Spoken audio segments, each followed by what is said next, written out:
Hello friends, जय हिंद। मेरा नाम है प्रीतेश जोशी और भारतीय इतिहास यानी इंडियन हिस्ट्री के इस बड़े इंटरेस्टिंग सेशन में आप सभी का स्वागत है। भाई, हमारी भारतीय स्वतंत्रता आंदोलन के पार्ट 4 में आप सभी का स्वागत है और हम आज इस वाले पार्ट में अतिवादी आंदोलन युग के पार्ट 2 के बारे में डिस्कस करेंगे। अच्छा, पिछले वाले पार्ट में हमने क्या किया था? हमने देखा था भाई स्वदेशी आंदोलन किस तरीके से हुआ। अच्छा, उसके साथ साथ बंगाल का विभाजन क्या था, ये सारी की सारी घटनाएं अपन ने चीजें समझने की कोशिश करी थी। पिछले वाले सेशन में एक कलकत्ता अधिवेशन हुआ था। कलकत्ता अधिवेशन के अंदर नरम दल और गरम दल के बीच की जो मतभेद था वो सामने आने लग गया था। आज के इस वाले पार्ट में हम स्टार्ट कर लेते हैं 1906 की ऐसी घटना से जिसने हमें, जो पार्टीशन था हमारा भारत से पाकिस्तान जो अलग हुआ, उसके पीछे बहुत बड़ा हाथ था। क्या हुआ 1906 में, देखने की कोशिश करते हैं। 1906 के अंदर मुस्लिम लीग की स्थापना होती है। मुस्लिम लीग की स्थापना होती है, कैसे हुई, इसके पीछे क्या कहानी थी, ध्यान से समझो। सर आगा खान एक प्रतिनिधित्व मंडल लेकर लॉर्ड मिंटो के पास शिमला पहुंचते हैं और उनके सामने एक बात रखते हैं कि भाई केंद्रीय, प्रांतीय और साथ साथ स्थानीय निकायों में पृथक निर्वाचन प्रणाली होनी चाहिए। मुस्लिमों का रिप्रेजेंटेशन होना चाहिए, सेपरेट इलेक्टोरेट्स होनी चाहिए, पृथक निर्वाचन होना चाहिए।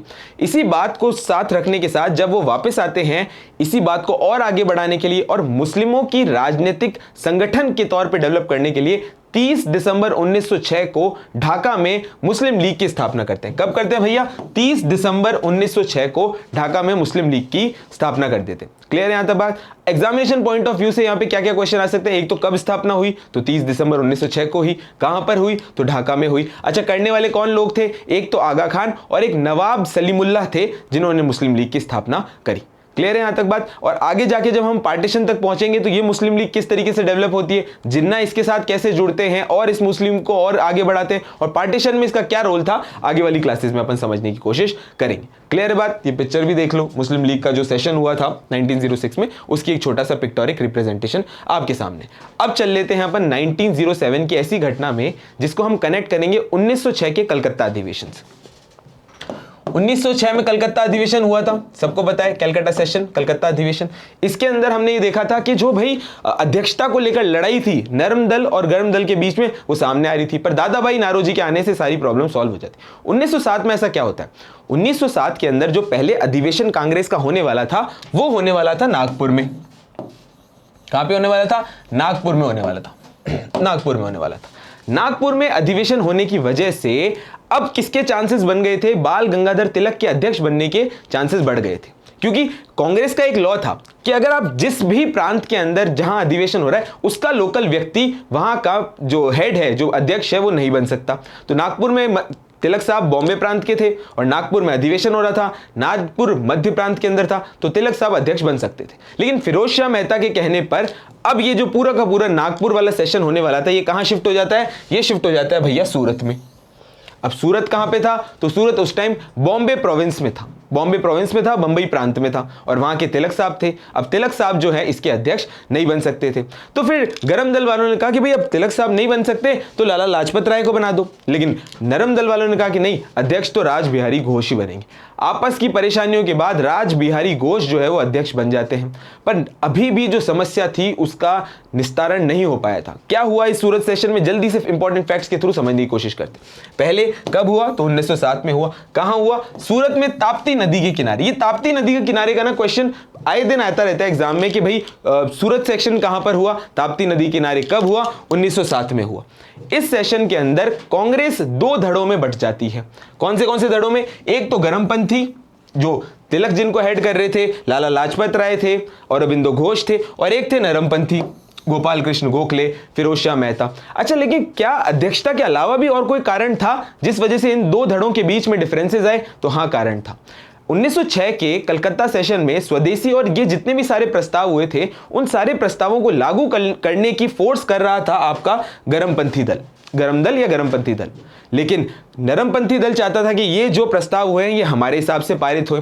तो ऐसी प्रॉब्लम इतनी ज्यादा बढ़ती गई कि आपस में लड़ाइयां हो गई, कुर्सियां इधर उधर फेंक दी और एक जूता आया और फिरोज शाह मेहता, सुरेंद्र नाथ बनर्जी के आगे आसपास में आके गिरा और उससे वो बड़े गुस्से में होते हुए और स्टेज छोड़कर चले गए और ये जो पूरा का पूरा सेशन था वो वहीं स्थगित हो गया और कांग्रेस का विभाजन हो जाता है दो धड़ों में, नरम दल और गरम दल, नरमपंथी और गरमपंथी। परेशानी सबसे बड़ी क्या थी? अध्यक्ष को लेकर थी। उसके अलावा क्या थी कि जो प्रस्ताव हमें पारित करने हैं वो पूरी तरीके से लागू हो जाए, कोई उनके अंदर चेंज, बड़ा सा चेंज ना हो।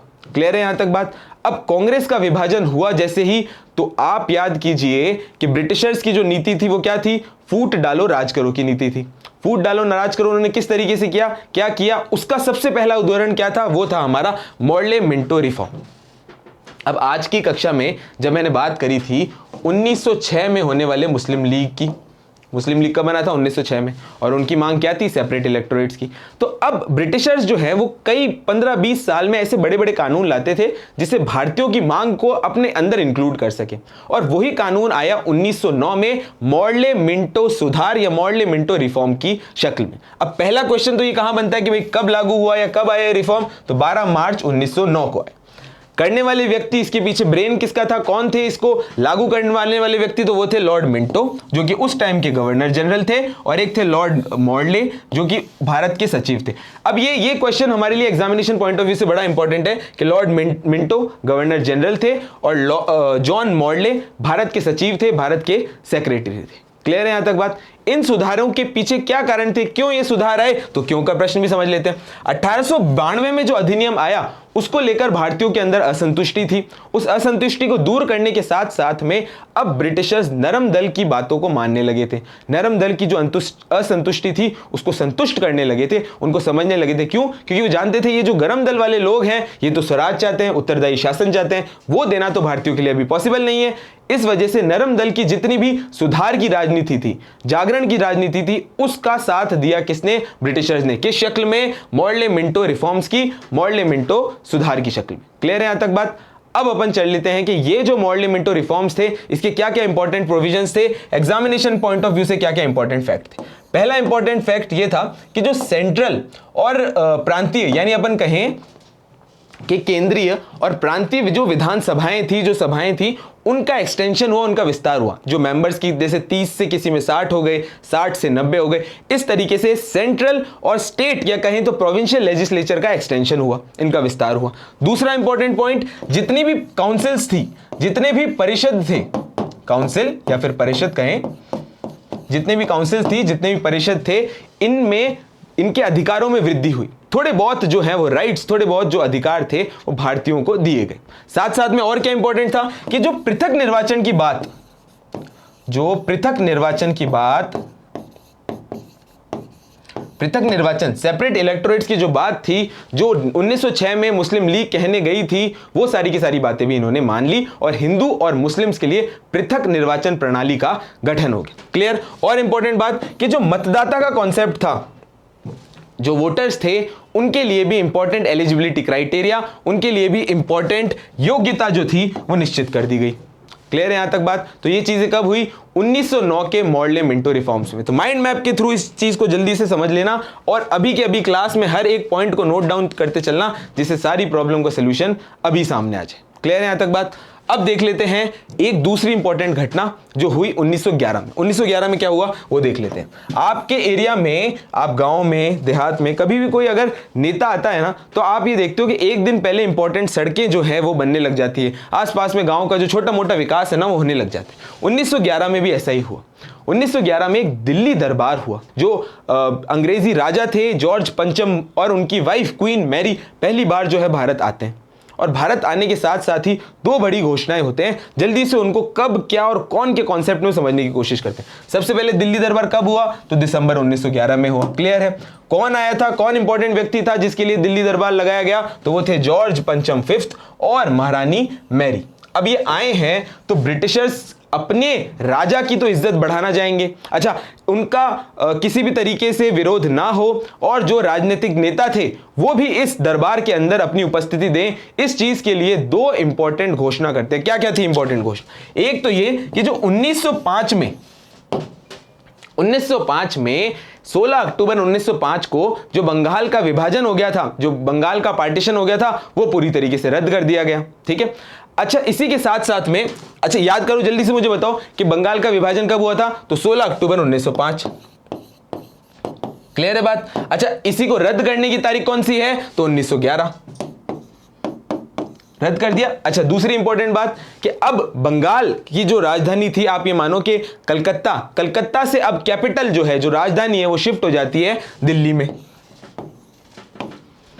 दो इंपॉर्टेंट घटनाएं, घोषणाएं कौन कौन सी हुई? पहली चीज तो ये कि जो बंगाल का पार्टीशन था, बंगाल का जो विभाजन था, वो पूरी तरीके से रद्द कर दिया। कब किया? 1911 के दिल्ली दरबार में। दूसरी, राजधानी कहां शिफ्ट कर दी? दिल्ली की तरफ शिफ्ट कर दी। कहां से कर दी? तो कलकत्ता से दिल्ली की तरफ, जो ब्रिटिशर्स की राजधानी थी, वो कर दी। क्यों? एक तो दिल्ली जो था वो एक हिस्टोरिक कारण था, वहां से पूरे देश की सत्ता चलती थी, मुगलों ने वहां पे शासन किया था, बाकी की डायनेस्टीज ने वहां पे शासन किया था, एक तो वो कारण था। और दूसरा, दिल्ली की जो ज्योग्राफिकल लोकेशन है वो ब्रिटिशर्स को और दूसरे प्रांतों के साथ अपनी जो प्रशासनिक सदृढ़ता है उसको बढ़ाने में बहुत ज्यादा मदद करती थी। क्लियर है? इंपॉर्टेंट बात। दो इंपॉर्टेंट नोट्स हैं जो मैं आपको याद दिलाना चाहता हूं, जो आपको अपनी कॉपी में भी नोट डाउन करने हैं। ये कि अब घटना जो है, हम चल रहे थे 1911 के बाद एक वर्ल्ड लेवल पर, एक विश्व लेवल पर एक घटना होने वाली थी, वो थी प्रथम विश्व युद्ध। प्रथम विश्व युद्ध के दो इंपॉर्टेंट फैक्ट्स जो अभी हमें याद करने हैं वो हैं, पहली चीज तो ये कि जितनी भी राजनीतिक पार्टियां हैं, उन सारी राजनीतिक पार्टियों ने विश्व युद्ध के अंदर ब्रिटिशर्स का साथ दिया था, अंग्रेजों का साथ दिया था। इसको आह्वान तिलक और महात्मा गांधी ने किया।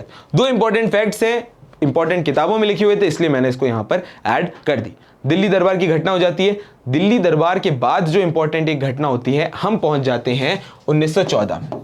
अच्छा जल्दी से एक छोटा सा रिवीजन करके, 1914 से पहले हम कैसे पहुंचे? भाई 1906 में हमने क्या करवा दिया? मुस्लिम लीग की स्थापना करवा दी। क्लियर है? 1906 के बाद 1907 में नरम दल और गरम दल के बीच में हो जाता है सूरत का विभाजन, बोले तो सूरत स्प्लिट। ठीक है, सूरत स्प्लिट, सूरत का विभाजन। 1907 के बाद फिर हम आगे चलते हैं और पहुंचते हैं 1909 के मॉडलिमेंटो रिफॉर्म में, मॉडलिमेंटो सुधार में, और फिर हम चलते हैं 1911 के दिल्ली दरबार में। अब हमारी जो रेलगाड़ी है वो पहुंच चुकी है 1914 के स्टेशन पे। 1914 में एक बहुत बड़ी घटना होती है जिसका नाम है कामागातु मारू घटना। अभी कामागाता मारू क्या था? कामागाता मारू जो था ना, एक जापानी शिप था, एक जापानी शिप था। और क्या हुआ ऐसा 1914 में जिसने भारत की राजनीति को तो बदला ही बदला, और भारतीयों के साथ जो क्रांतिकारी गतिविधियां जुड़ी थी उसका जो सबसे बड़ा कारण था वो ये थी कामागाता मारू घटना। क्या हुआ? देखो क्या था कि भाई कनाडा से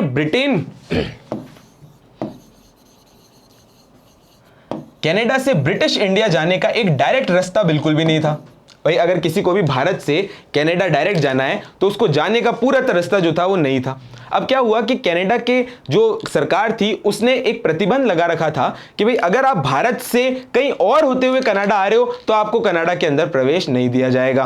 ठीक है, नहीं दिया जाएगा। लेकिन कुछ 35 भारतीय भारत से कहीं और होते हुए कनाडा पहुंचते हैं और कनाडा का सुप्रीम कोर्ट जो है उनको आने के लिए हाँ कर देता है और वो कनाडा पहुंच जाते हैं। अब आगे क्या होता है? इसी चीज से उत्साहित होकर गुरजीत सिंह सिंगापुर से 376 भारतीयों को लेकर वैंकूवर एक बहुत बड़ा पोर्ट है, एक बहुत बड़ा बंदरगाह है कनाडा का, वहां लेकर पहुंच जाते हैं कि भाई सुप्रीम कोर्ट ने पहले हाई कर दिया तो अब इन 376 लोगों को कामागाता मारू नाम के एक शिप में लेकर पहुंच जाते हैं। जैसे ही वहां पहुंचते हैं तो उनकी एंट्री पूरी तरीके से बंद हो जाती है। एंट्री प्रवेश, कनाडा ने प्रवेश बंद करने के साथ साथ ही जैसे ही वो वैंकूवर पहुंचते हैं, कनाडा के अंदर उनका जो है प्रवेश पूरी तरीके से प्रतिबंध कर दिया जाता है, उनको मना कर दिया जाता है। क्योंकि पहले की जो घटना थी, कनाडा ने जो प्रतिबंध कर रखा था उसी को आगे बढ़ाते हुए इन भारतीयों को भी प्रतिबंध बंद कर दिया जाता है। विरोध होता है, वहां के जो लोकल भारतीय थे विरोध करते हैं और विरोध के लिए एक शोर कमेटी या तटीय समिति की स्थापना की जाती है, जिससे भाई ये जो प्रॉब्लम है इसको जल्दी से जल्दी सॉल्व आउट किया जाए। इतनी देर में विश्व युद्ध छुड़ जाता है जापान में और जितने भी वहां से पैसेंजर्स थे वो वापस से उनको कलकत्ता भेज दिया जाता है, भारतीयों को वापस भारत कलकत्ता भेज दिया जाता है। वो उतरने से मना करते हैं। जो अंग्रेजी पुलिस थी उनके बीच में और लोगों के बीच में बहुत बड़ी झड़प हो जाती है और इस झड़प में 18 भारतीय जो थे, 18 यात्री जो थे, उनकी डेथ हो जाती है। अब ये जो डेथ का सिलसिला हुआ, इस वजह से हम कनेक्ट करेंगे कि किस तरीके से आतंकवादी घटनाएं, क्रांतिकारी घटनाएं जो थी वो आगे जाके उन्होंने बहुत बड़ा विशाल रूप लिया और भारत की आजादी में अपना बहुत इंपॉर्टेंट योगदान दिया। क्लियर है यहां तक बात? तो 1914 के कामागातु प्रकरण के साथ आज का भाग स्टॉप होता है। आज की क्लास यहीं तक होती है। Thank you.